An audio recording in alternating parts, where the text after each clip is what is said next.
Yes, let's get started. So turn on video and we start the class.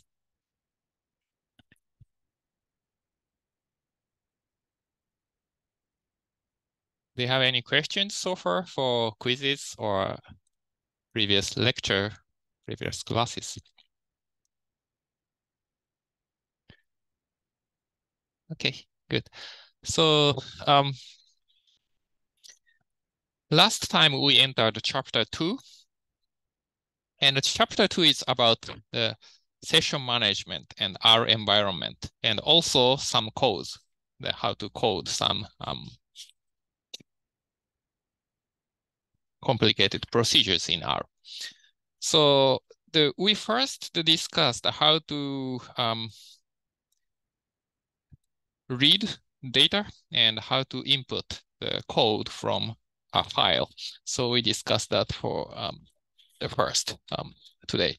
And after that, we discussed the several coding techniques, the mostly practical coding techniques, such as how to deal with data frames and how to deal with graphs and how to do programming, such as the if statement and the loop, for loop and while loop, and how to define functions. Okay, so I will at first share the screen. And if we have time, we will do some exercise. And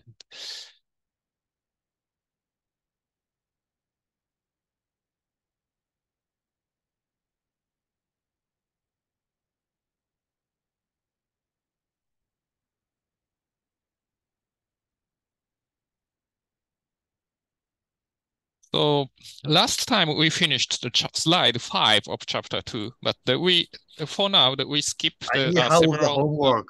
Oh, sorry, you cannot hear. No, I'm sorry to interrupt, but I need help with the homework. You need help with homework. Yeah, I need help with the homework. Which question? The from the on the homework that's due today at midnight. Yeah, okay. So I think we have 4 or 5 questions. So which questions do you have? Questions. The one about the time frame, the one about the iris set, Iris set and the and the time time frame. frame, and the other the one where you have to, and the one with the tooth growth. Tooth growth. Okay, so those The two. tooth growth where you have to take the mean or something. I forgot but the mean. No, not the mean. The mean. Mm-hmm. Yeah. So do you have trouble to No, I make don't know. conditions on the data set? No, I don't know how to do it. I don't know how to do it.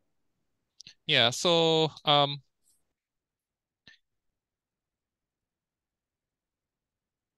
I don't discuss the solutions itself, but basically we have to confine the data set. So I will make another example. For example, the like the species, maybe we have some vector. Okay, so that we have suppose the two species like the type X and type Y. Maybe to make it simple, maybe we just say XX and YY.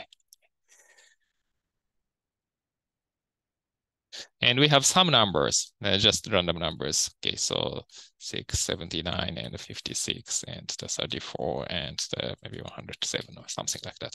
And we have a data frame, so we have iris dataset, but we define new data frame here. And basically what we want to do, okay, so this is structure character. So, okay, maybe we make this as factor.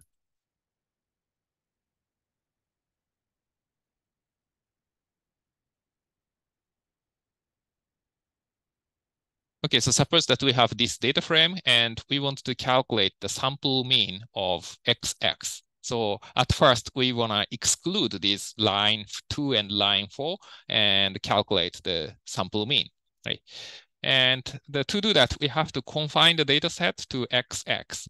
And there are several ways, but in principle, okay, so we want to check if the name is XX. So to check condition of some vector, we can use this double equal. So double equal for condition. Single equal is for definition. So if you type this, the $$A is XX, then we can see first and the third and the fifth lines are XX. So if you type the maybe we have to name it. For example, this is condition, so we name it as COND. Then if you type, okay, so we have to extract first, third, and fifth lines, and the rows are first index. So for first index, we specify this COND. And second index, maybe just keep it as is. Then we can make this data frame. So we can extract only the rows with XX. Then we have to take the mean. Okay. So there are several ways to do that, but the B is the second column. So you can specify second column and take mean. Then you can calculate the mean. So this is how to do the quizzes on, I think, IRIS dataset. And the tooth-growth dataset, they ask to modify some elements. So suppose we have XX, YY, XX, YY, but suppose we want to change this XX to ZZ, the fifth observation. So in such a case, okay, so this is the fifth, the 5-1 fifth and first element of XX, the fifth row, first column. If we want to change it into ZZ, then we can do it in this way. Oh, maybe the ZZ is not existing. So maybe so to change this XX into YY, then we can make it. So ZZ has not been created as a category, so that it makes some warning message. But in this way, then we can make it YY. Actually, yeah. Yeah, so that is the orange juice data set, maybe not the tooth growth data set, the question asks. So you have to change the some categories. Yeah. Any other questions?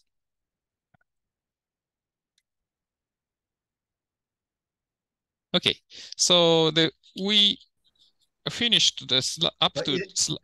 I thought there was some function like iris $ species dot sepal dot length dot mean or something, or dot mean. Okay, that I was a see. mean function. Yeah, that can be done also. Yes, yeah, you can use apply function to do that job. So there are several ways. Yeah, I mean, I learned before that you have a mean function. You could do like iris $ species dot setosa dot sepal dot length dot mean or something. Yeah. So tapply function can be used as well.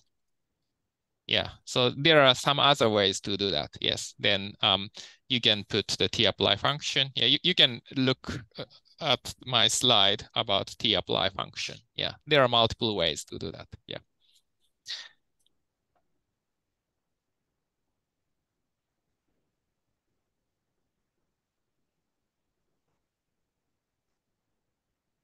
Yeah, so coding is just on your own. So there are many ways to do the same job. So as long as it's logically correct and follows the R grammar, then that should be fine.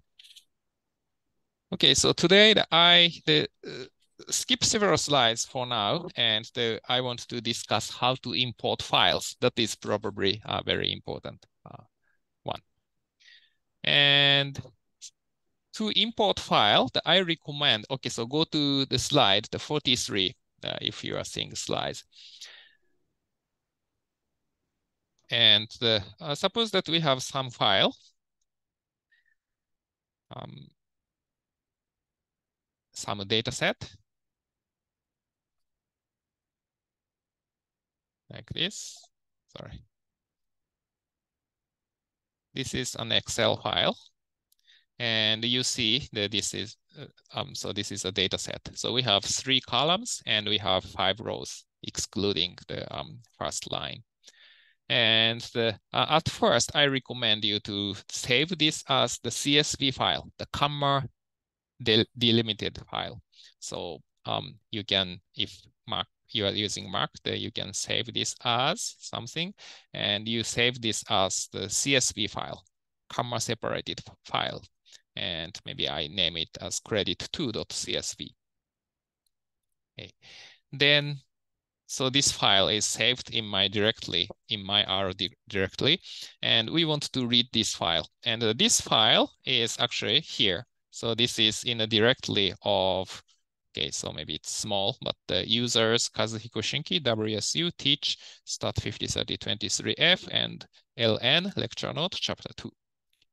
So at first, we have to set working directly because we want to read this file.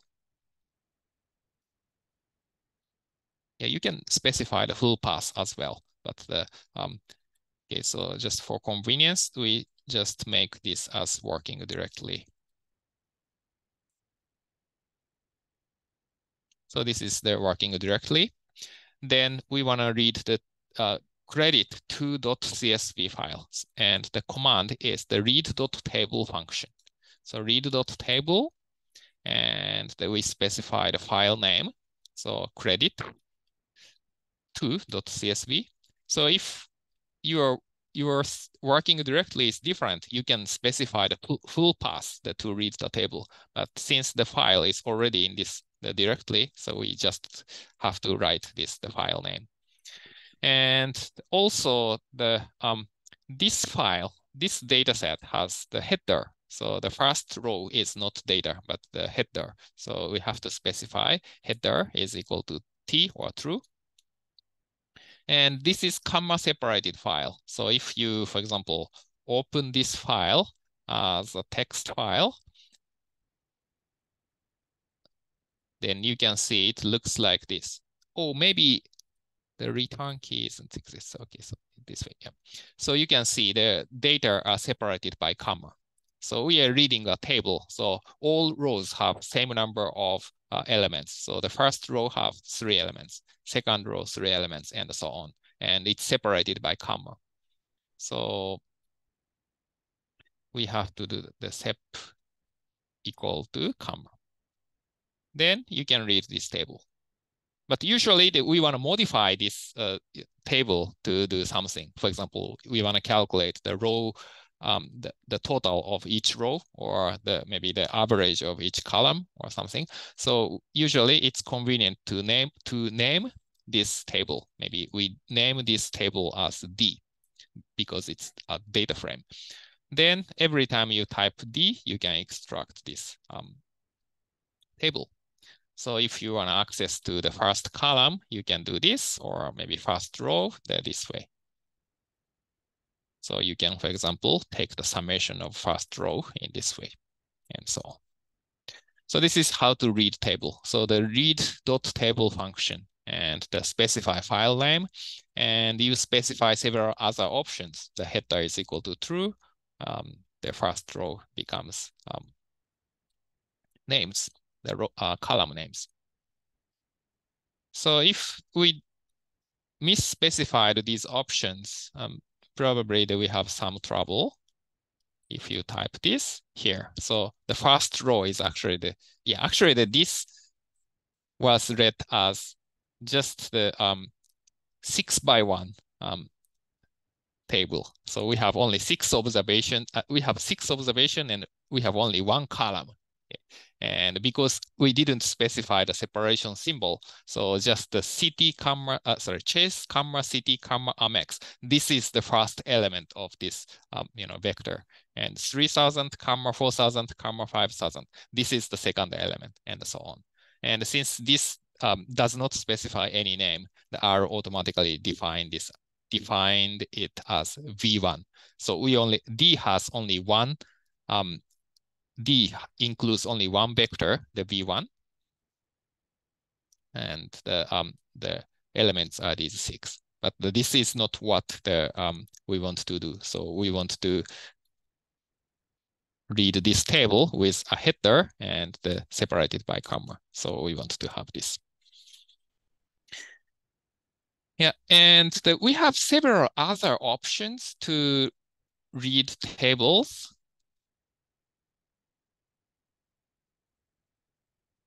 But usually I don't really recommend it.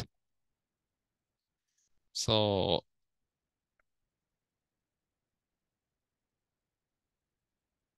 do you have any questions so far to read the table? Yeah, so this is the how to read the table. So my code in the slide looks a little strange because we have many spaces in separation symbol, but this is actually the tab delimited file. So I actually typed the SEP equals quotation tab quotation, but the tab is probably maybe 8 blanks in my computer. So that's why it shows in this way. But the tab is a little bit confusing because when I see this, then I'm not clear what I did. Maybe I typed maybe 8 spaces or 1 tab, or so it's not clear. So usually I recommend the comma separated file.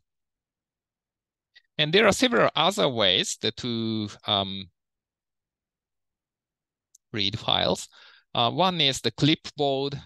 You can use you can copy the data set into your clipboard, and you can type read.table clipboard in Windows, or read.table the pipe, the PB paste header T in Mac OS X. So I think, I don't know, this sometimes does not work when R has been updated. So maybe suppose that we add another line here, and we copy this onto the clipboard, then read.table. Oh, sorry, maybe I should type this first, then then we copy it and this. Then you can read this table. But usually the benefit of using R is to code everything, not without using the mouse or some manual operations. So I don't usually recommend it, but this functionality is available in R. So yeah, this time I didn't really see the warning message, but sometimes we see warning message in read.table incompatible final line founded. Yeah, probably the copy and paste didn't work well in this case. We have 2 messages. One is error message and the other is warning message in R in general.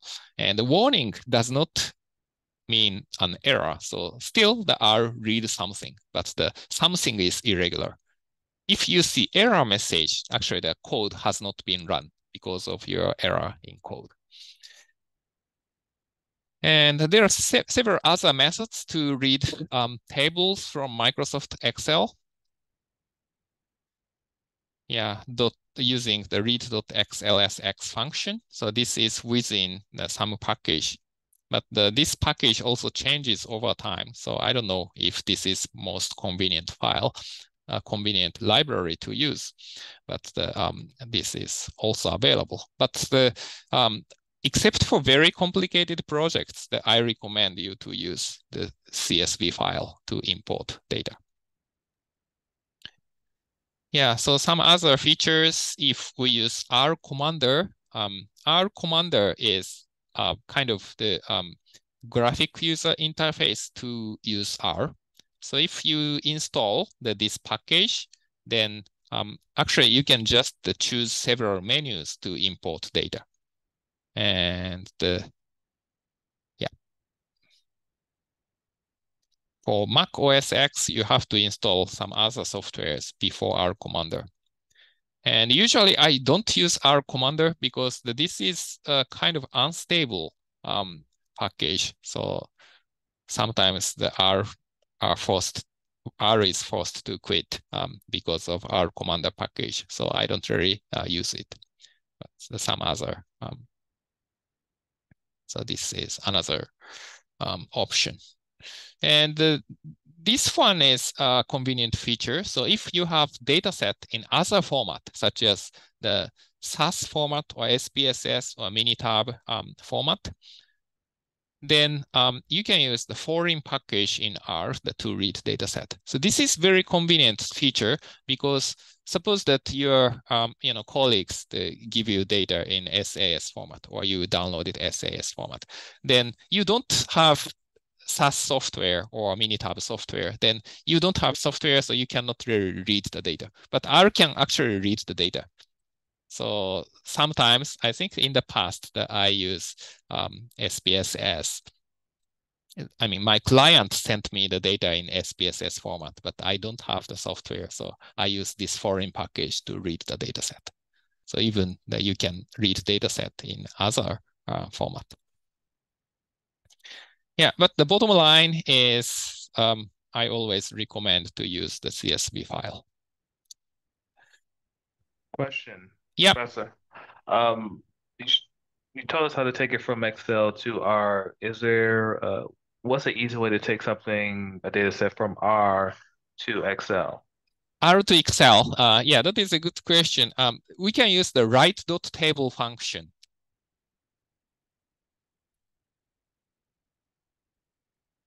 So, okay, so sorry.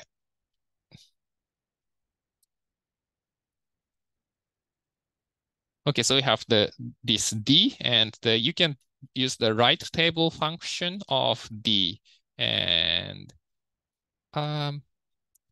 then file name. So maybe data out or something like that, and CSV. And you have to specify several options. And usually I recommend we don't output row names. Okay, so nothing happens in our screen, but this data out.csv has been created. So data.out.csv. So this. Yeah.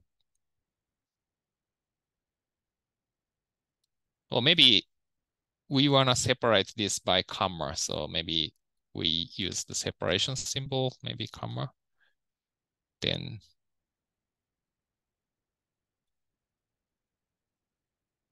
in this way. Yeah. So write table function. So read table and write table. Thank you. And there was one other question in the messages or in the chat. Yes, yeah. The attach function is different, actually different from the dataset. So attach function is attaching dataset within your R session. So at first you have to import data from outside file. Then if the D is within within your R session, you can attach D. You cannot directly attach the dataset from outside file. So once you attach D, then you can access D's variable without specifying D $sign. So the chase is here. Attach can be canceled by detach. And if we haven't attached D, then if we type chase, the R says the chase is not found. So this is the situation like you send a postal mail without specifying the name of city and state. So just you type, for example, 3000 Rochester, then they don't know which city that address is in. So it's not found. So it will not be delivered. So that's the case. Sometimes you just accidentally attach D twice. Then detach D and you type chase. Still you can see it because you attach twice and detach once. So detach D, then we don't have this. So sometimes I detach several times until I got an error message to make sure that we detach enough time. But anyway, so attach and detach are just within your R session. Data frame is already in your session, then you can attach D. I have a question. Yeah. Does attach create new variables, or does it just make a... That's a good idea, a good question.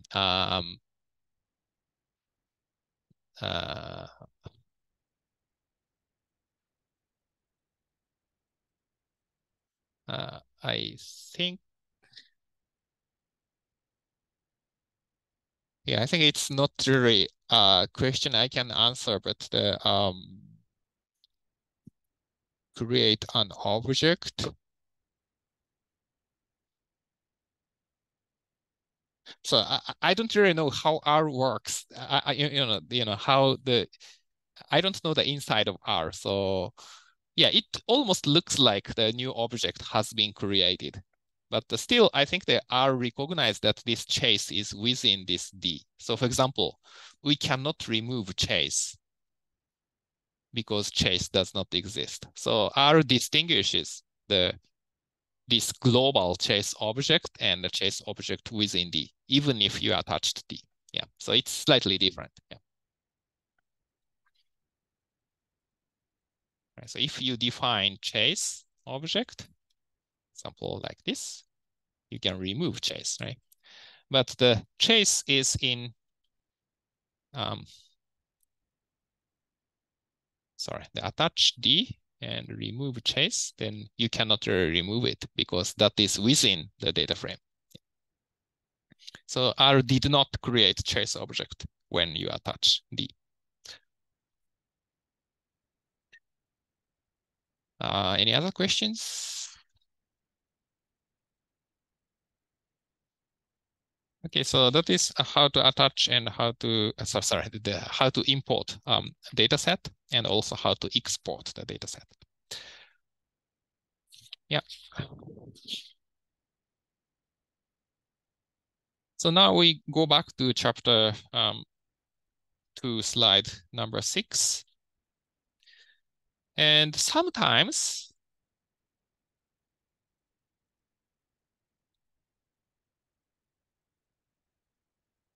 we want to read some R code, not the data set, into your R session. For example, that you created these two objects, but you don't want to show this on screen, and you want to save this in some text file, and you load this text file into R without showing anything. So then in such a situation, you can use this source function. So source function and the name. So for example, the source function, source, yeah, S1. So this is here. So we define the A in this way and the B in this way. Maybe we define some functions, maybe function F as function of X, and that is maybe X squared plus maybe X plus 3, or something like that. So we save this.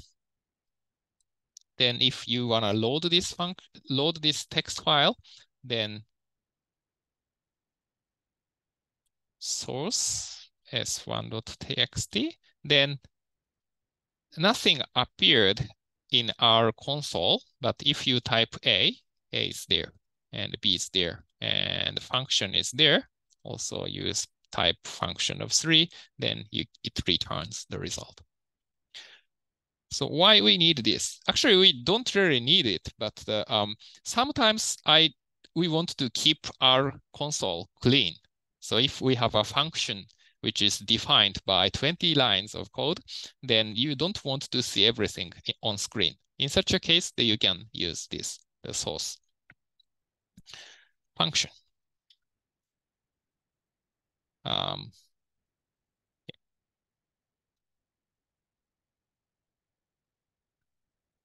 And if you want to see all code, that is also possible. Echo option is equal to true. Then it returns, it shows all code, and also these functions will be available in your R session. Any questions so far? The source function is used only for complicated projects. Maybe you don't really have to use it even for final project.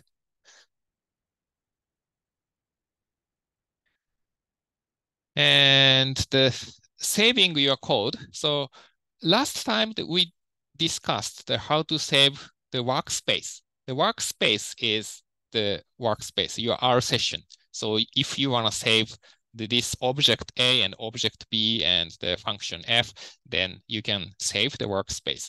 But the code is different. And if you want to save code, basically you need a separate file.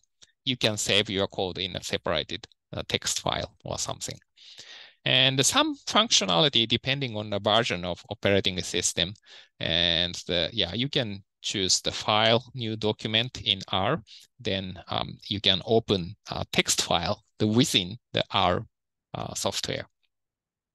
And also if you use R Studio, the file is saved as a R Markdown file. So you can see that this is R Studio.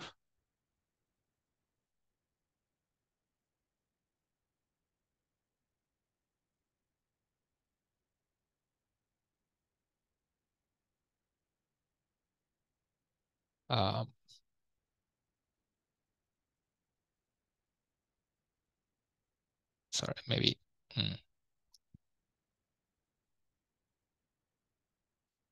Yeah, so I would like to open the sample file.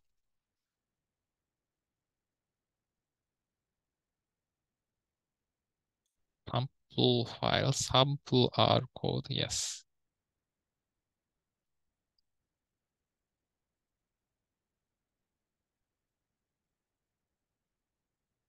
So this is the sample R code, sample the R Markdown file. So in our Markdown file, we have a kind of text editor on the upper left side.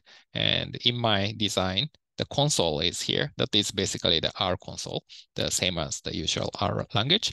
So you can run the code one by one in the R console, and what you typed is saved as the R Markdown file. So you can just save this file as R Markdown file. So .rmd files are basically your code. And in R Studio, you can put both sentences and also R code in the same file. And R code should be within the triple quotation, the brace R format. I have a question. Yeah. Can you also run Python code? So R Studio can run the Python code? Yeah, in this RMD file. I haven't tried that. Yeah. You can try that. Yeah. Yeah, probably yes. Yeah, but yeah, I haven't tried it yet. Sorry.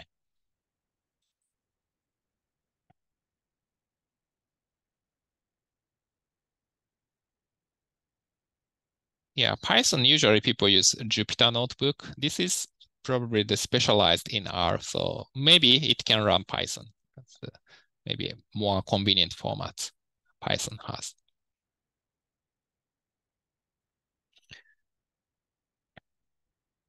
Yeah. Okay, so that's how to save the code. So I think that basically the R does not save code. So you have to save code in a different place, in a text file or RMD file. Or maybe one more thing. So R Studio, you can run code chunk by chunk in the R console within R Studio, but also it can create the output file as one PDF or one Microsoft Word file. So that is the knit function. So knit to PDF or knit to Word and knit to Word. Then if you do knit to Word, basically it runs all code in RMD file. So I run this chunk, but actually the all codes in RMD file will be rerun in R Studio in this case. So that means to run one chunk of code, if one chunk of code does not have an error, you can run this successfully.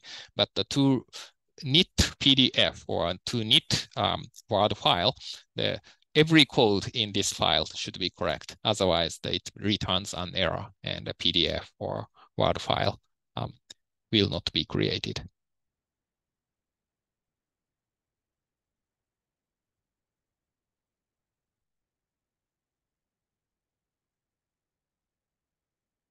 Yeah, so that's how to save code. In old days, we have the save.history function to save the history of R, but that functionality is no longer available, at least on OS X. I don't know Windows, but yeah. So you have to save code in a different file. Yeah, so summary of file management. So to import data, you can use read.table function. To read some R code, you can use source function. And to see a code, you have to use a text editor or RStudio. And to import the R session, the R objects you have created, you have to use the load workspace function or load workspace command. And export if you want to output you want to output the results in a different text file, you can use sync function. And also you can use the write table function to make a spreadsheet, to export a spreadsheet. So to save our code, you have to use a text editor or RStudio, and to save our object, that you have to save workspace or use save image function. And to create figures, I think we haven't done this, but we can use the JPEG function or PNG function, or you can go file and save as. So for example, if you created some histogram of 1000 random numbers, okay, and we have created this figure, and suppose that we want to save this figure. Maybe we can change the aspect ratio and the size, and you can use the file and save as, then you can save this file. But one inconvenient feature in Mac OS X is that we can save file only as a PDF file. And if you want to save this as JPEG or in other format, that you have to use the function, the JPEG function, then file name, figure, histogram, JPEG or something like that. Then you have to type the code, then dev.off, then you can create this file in your working directly. So you can see that we are working on this directly, and we created figure hist.jpg function. So this histogram has created. I think in Windows, you can select the file type when you use graphical user interface. So Windows, you don't really have to code everything. You don't really have to type JPEG, just you can use the command to save this as JPEG. I haven't used Windows for a long time, so I don't really know, but yeah, I think Windows a little more convenient. Any questions? The JPEG code example is included in the slides, I think in slide 41 in chapter 2. Yep. Okay. Okay, so if you don't have questions, then the next topic, the libraries. So we have used R for several functions, like the mean function, standard deviation functions, but some functions are not included in the default package, and we have to import the more functions if that is not popular functions. For example, we have the mean function. Okay, so x is suppose 1, 2, 4, 8, 16, 32 or something. And we can calculate mean of x and the standard deviation of x. And we have the statistic named the skewness. This is the third moment. And skewness of X. Skewness function is available in R, but not in the default, the base package. So to calculate skewness, that we have to load different library from the internet. So library E1071 includes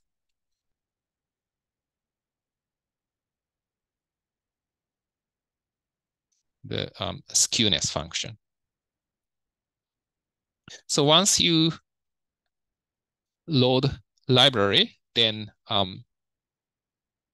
you can use the functions within this library. And actually the skewness function is within this library. So skewness of X, then it returns also the help of this function was loaded into your computer.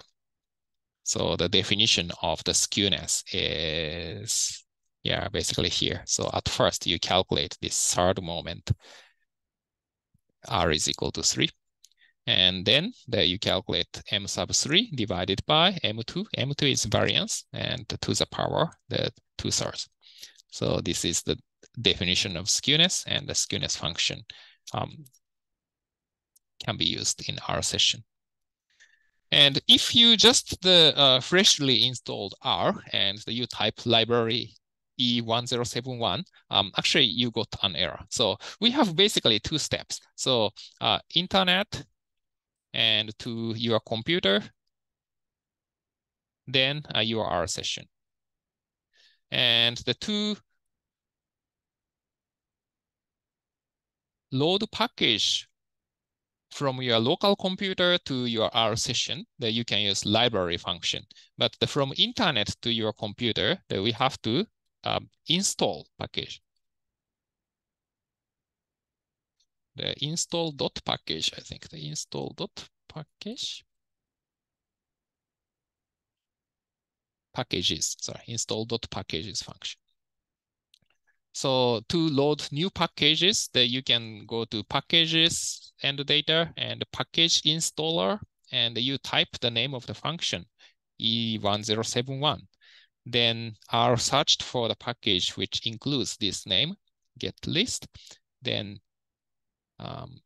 this one. Maybe for the first time that you are asked to choose the server, the R server you want to use. There are several servers in the United States, so you can choose any of these. And then if you choose the package, and I recommend you to check the install dependencies, then you can download packages, E1071 package, as well as other packages which are required for E1071.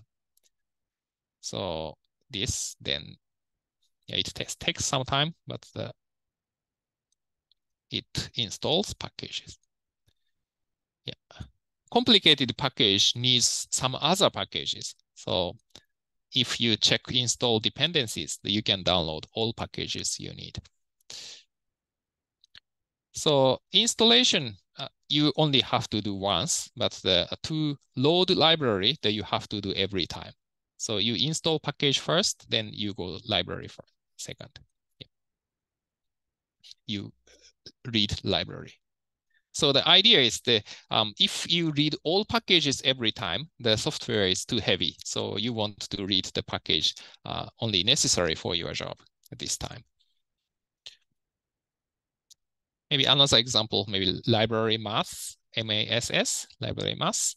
So this package includes some functions as well as some data sets. So the Boston data set is in this package. So after the loading this library, you can access to Boston house price data set. So this has 506 observations. Some packages are developed for data sets or some functions, algorithm. Yep. So that's how to load the package. And if you want to cancel the loading package, you can also use the detach function. detach the package colon, then library name. So sometimes different packages have the same, the different packages have functions with the same names. So that makes some trouble. So sometimes you want to detach package, not often. But yeah. If you type search, then you can see all library active in your R session. So actually, I loaded these two libraries, but the other packages are automatically loaded without any command. So D is the data frame we created, but the others are all packages, maybe packages around here. Yeah. And some other things, maybe global environment, maybe some setting file. And I don't know this auto loads, but some packages. So stats package, base package, and the datasets package, graphics package. So these are basic packages. Yep. Do you have any questions so far? Okay. So next one is the attach and detach function. So we have the dataset D. We have already discussed, but we have dataset D. And sorry, I think we have already attached D. So yeah, so if we have dataset D and if we directly type chase, it does not return anything because the chase is within D and the R does not find this.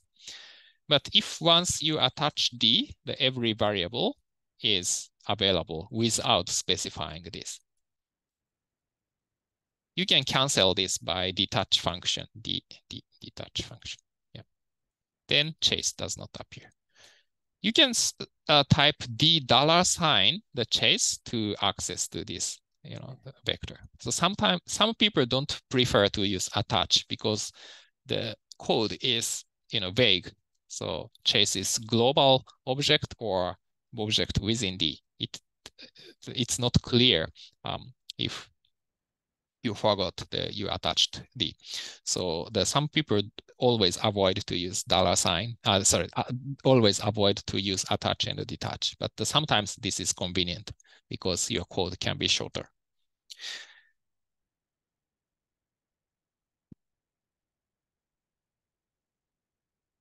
Any questions? And okay. And the next one is some functions on data frame. So we have data frame D.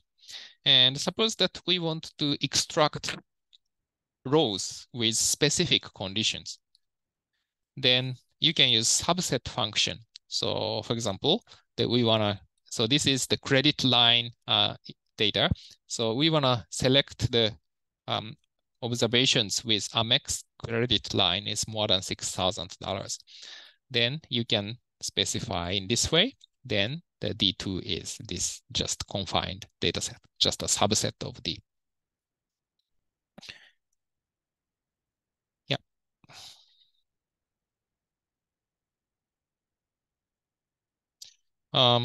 Another one, transform data set. Transform data set, for example, sometimes we want to add some data into this data set, the total credit line information in this data set. Then you can use the transform function of object, then new variable. Then this adds column of total. So actually, if you type, this isn't there. This has not been changed, but this can change the data frame. So if you rename this as D2 again, then D2 becomes this data frame. And maybe more convenient way to do this, maybe, yeah, there are several ways to do this. Maybe remove D. Remove D, sorry.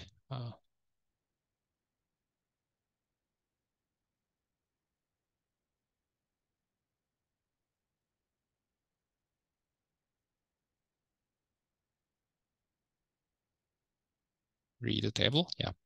So these here. And you can just type $D total is equal to maybe $D chase. Yeah, there are several ways to do this job. Then D becomes this.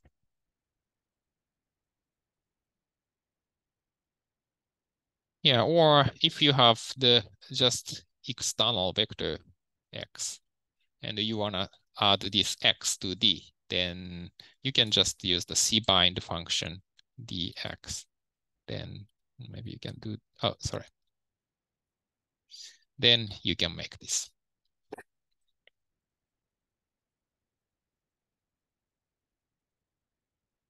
Do you have any other questions?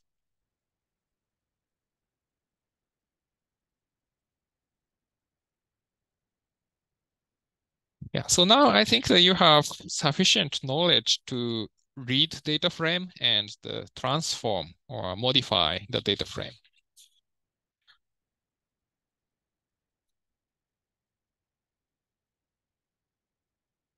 Okay, and yeah, I will go on to some other functionalities, the graphics maybe.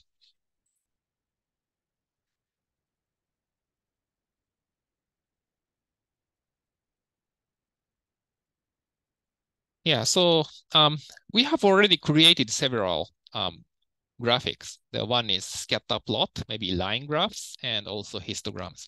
And in principle, we have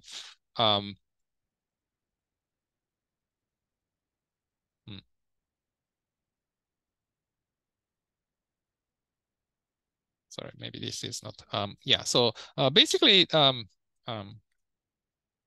yeah, so we have the two types of functions. So one is to generate some figures. For example, plot function. Plot function can make scatter plot. We have already studied.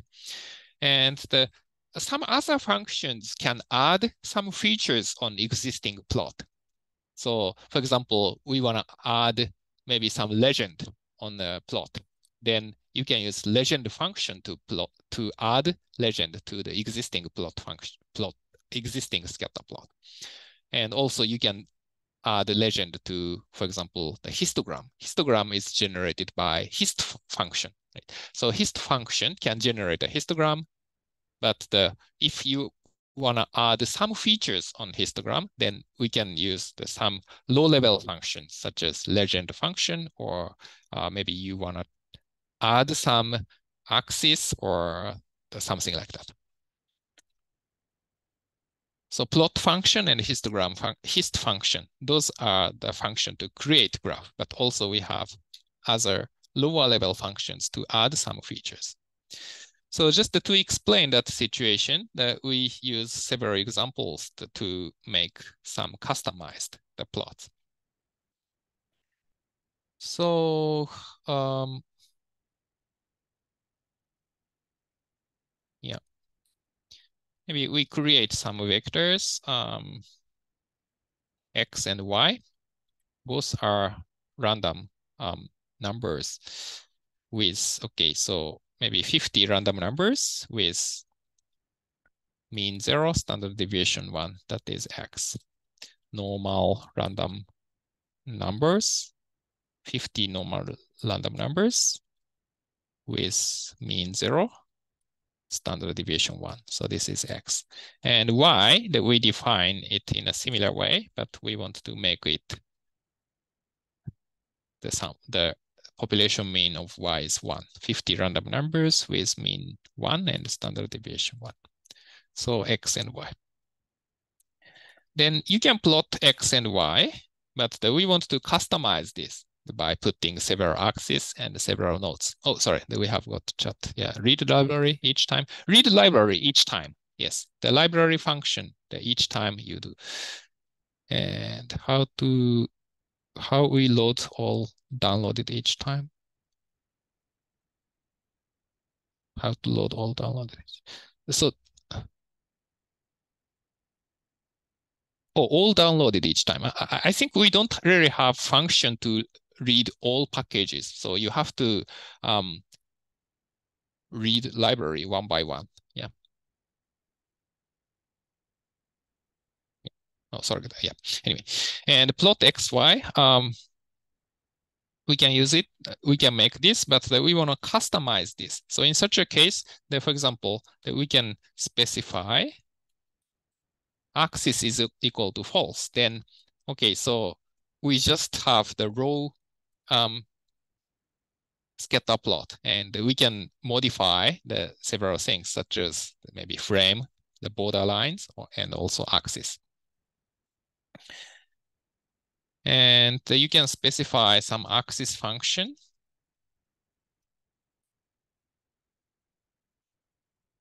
to control the what labels appear. So this is the label for x-axis. Then it appears. So the x-axis appears. Yeah. So you can control the interval of these,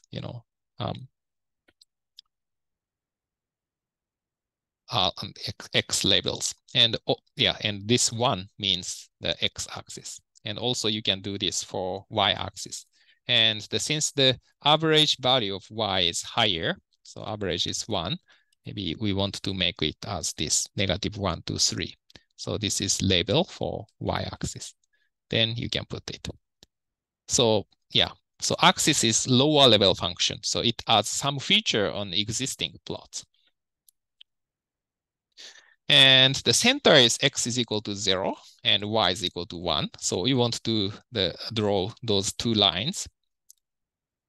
And AB line, h is equal to 1, b is equal to 0. So the vertical line, b is equal to 0, and the horizontal line, h is equal to 1. So this. So this is the center of these observations. The mean of y should be 1, mean of x. I mean, population mean of x should be 0. So we can add this. Yeah, AB line function can be used to draw, for example, the y is equal to x plus 1. If we want to do this, we want to draw this, then AB 1, 1. Oh, maybe this is not a good example. So maybe 2 times x plus 1, 0.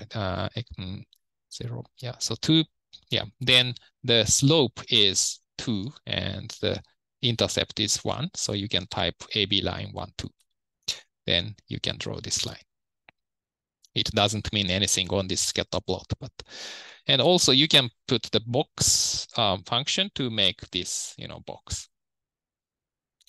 And also, if we want to add some note that this point is the center of these observations, then you can type text 0, 1, x is equal to 0, y is equal to 1, and we put center, then the center is here. Okay, so CENTER. And you can also add title, main.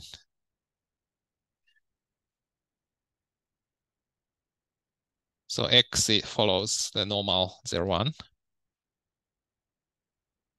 And the y follows normal 1, 1. So this is main title. So we can put the title here. So this is one way to generate customized figure. And the same thing can be done by using some options in plot function. For example, we want to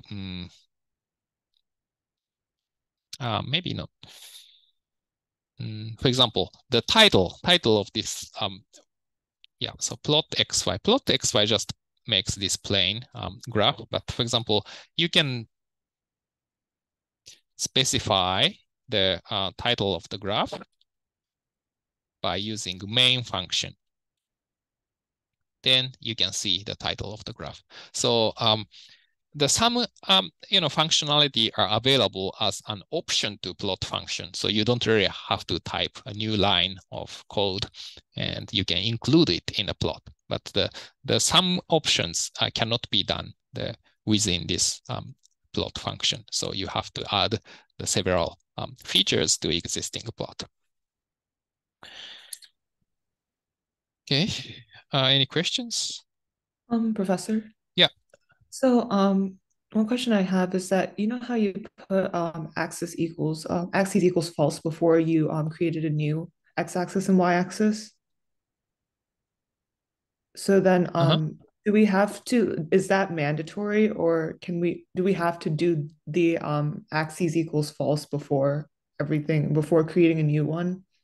Oh, axis is equal to, this is just the graph without any additional features such as axis or labels. Yeah. Okay. So yeah, if you just use the default, the R setting, you can just plot XY. But if you don't want to have this box, these labels and so on, then you can have to type, you have to type this way. Yeah. Just boxes and labels are erased with this. Okay. Okay, any other questions?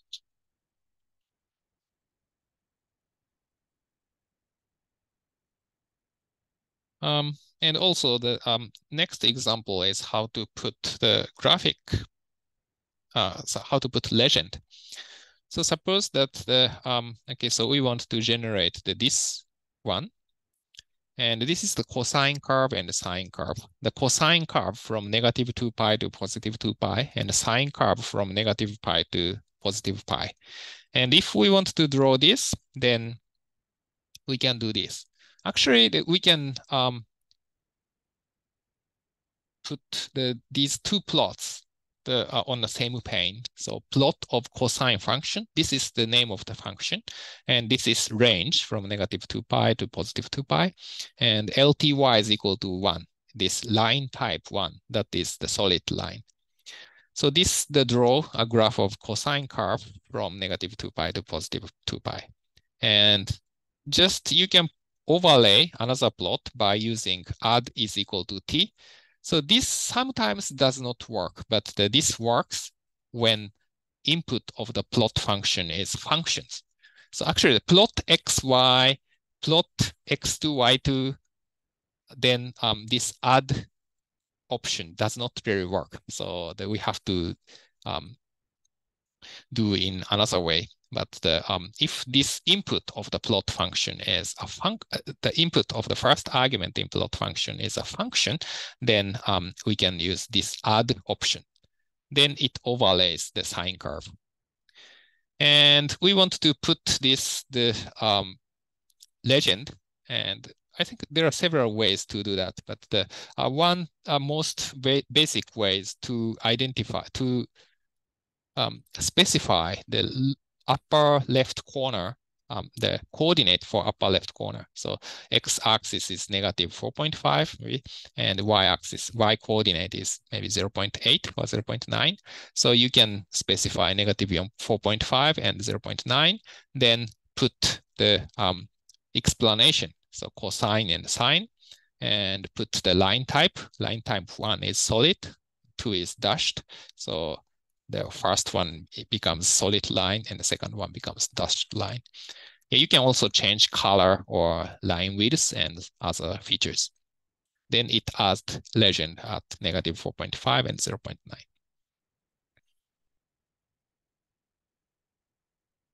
Yeah, also it can be put as like the upper left corner or something. So if you type upper left, then the legend is put in the upper left corner. I forgot the exact code, but you can search on Google on how to do it. Yeah, so legend is sometimes often the one we want to add to figures.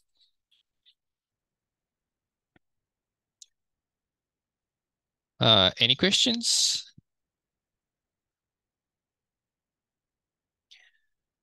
Yeah, so also we can modify some scatter plot by adding some other options. So these are common options.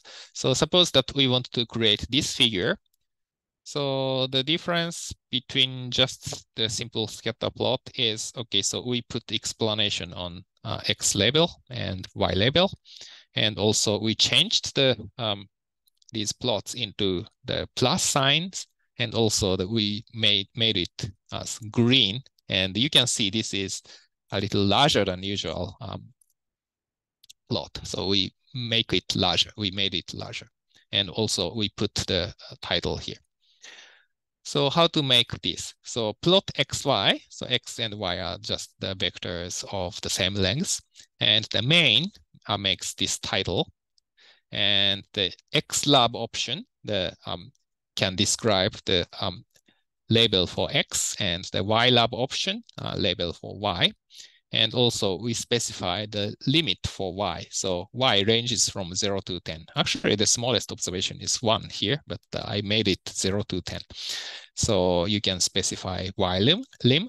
Also, you can specify x lim option. And then PCH is the point type, and you can type any single letter to change it. And the color is green, or you can just use numbers. So 1 is black, 2 is red, 3 is green, 4 is blue, 5, I don't really remember, but the R assigns maybe 100, maybe 100 or 200 colors to numbers. And CX is point type. So 1.0 is normal size. So 2.0 is twice as large as default. So these are most common options. Yeah, especially the Y limit, X limit, those are essential because sometimes we overlay two plots and we want to use the same axis. So in such a case, you have to specify the range for Y and range for X. I will check the attendance now. Sorry, I'll do that. Maybe a little more. So this is another graphic example. Okay, so at first, this is the result. We want to make this.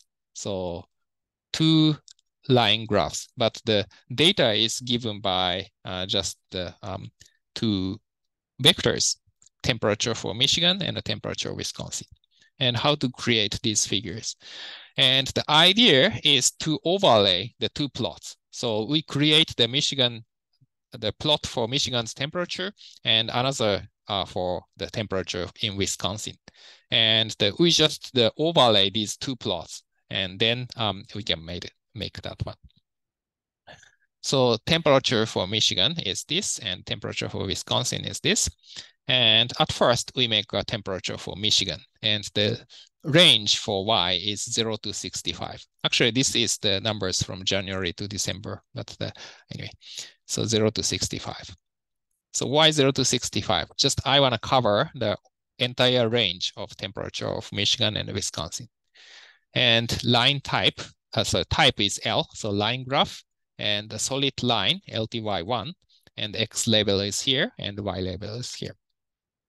Then to overlay 2 plots, we have to use this option. Parameter, PAR, parenthesis new is equal to 2, T, then it overlay figures. So then we create another plot, temperature Wisconsin. And the important thing is we have to specify the same range for Y. Actually, the lengths of these figures are the same, so we don't really have to worry about X limit, but the Y limit should be the same. And to distinguish, that we use the line type 2, dashed line. And we put the same label for X and Y. Otherwise, the different letters are overlaid. And my recommendation is actually that we make it as the nothing. So just the quotation nothing.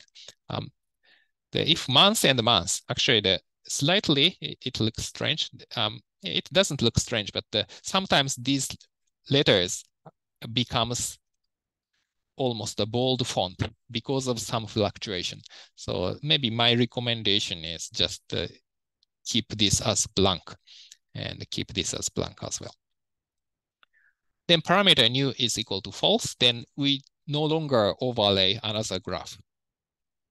Just maybe later than this, that we want to create another graph, and that we don't want to overlay a new graph over the existing graphs. So just in case I make the new is equal to true. false. So the default is new is equal to false. So we have to type this first, then we return to the default. Then we put legend at x is equal to 6, y is equal to 20, and we put the Detroit, Michigan, and Madison, Wisconsin, and the LTY12, then you can put legend. Yeah, so the same range for y-axis and x-axis should be used to overlay two plots. So to do this, maybe another more sophisticated way to write it is this. So entire range of these two vectors, then you can get 9 to 64.